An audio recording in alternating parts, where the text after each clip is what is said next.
Hi guys. If we haven't had the chance to meet, my name's Rebecca Bernard, and I have had the privilege of calling OCC my church home since July of 2015. I'm currently staying at home with my parents and my sister Letty, and it's been such a sweet time, and I'm very thankful for that.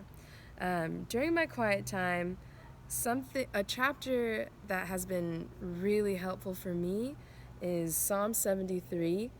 And what has been so encouraging and helpful is that it's helped me to really navigate my tendency to compare, and that lend itself to envy.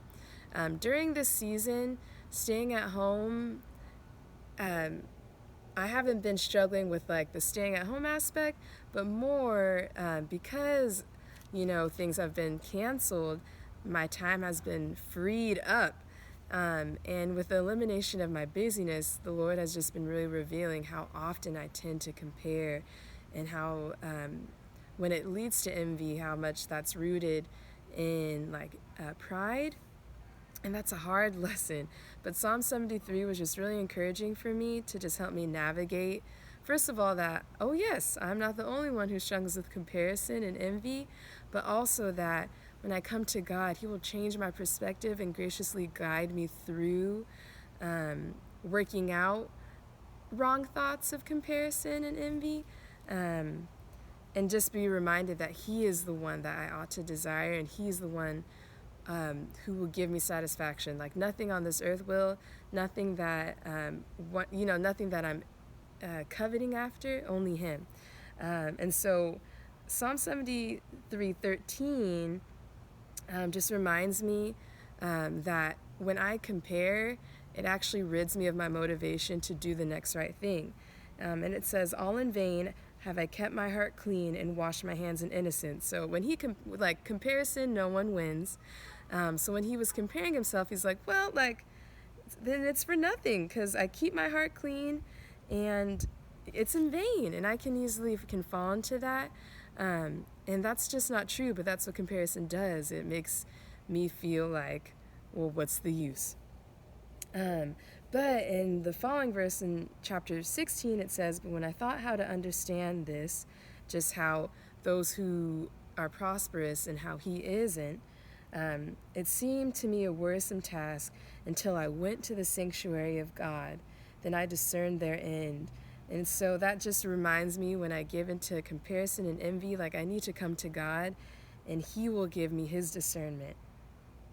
And so when I come to God, it's just so awesome. Like in verse 23 says, "Nevertheless, I'm continually with you, and you hold my right hand." And that's just a beautiful picture that when I come to God, even in my brokenness and my envy, like He will hold me, He will not cast me away, and He will guide me.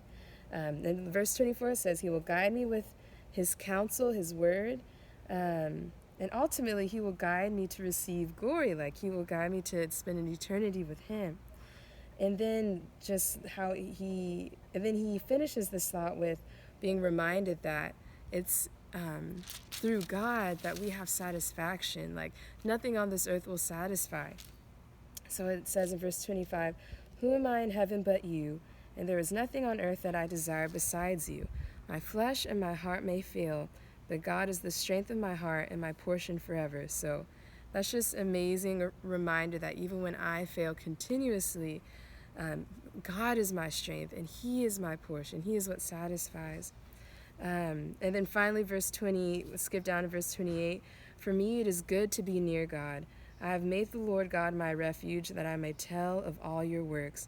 So just a reminder, like in these moments when I incessantly struggle with my sin patterns, I need to be near to God, because it's good to be near to Him, and He is my refuge. And that I may tell of all His works. So like just being reminding myself that like what He has done for me, and that has really helped me to just change my perspective in my heart to remember that God is the one who I need to continually come to, and not see other people and think that they have it better off, and knowing that God's not ripping me off.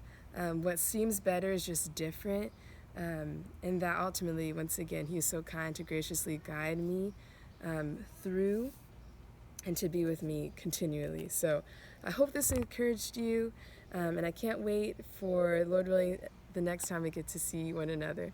Bye.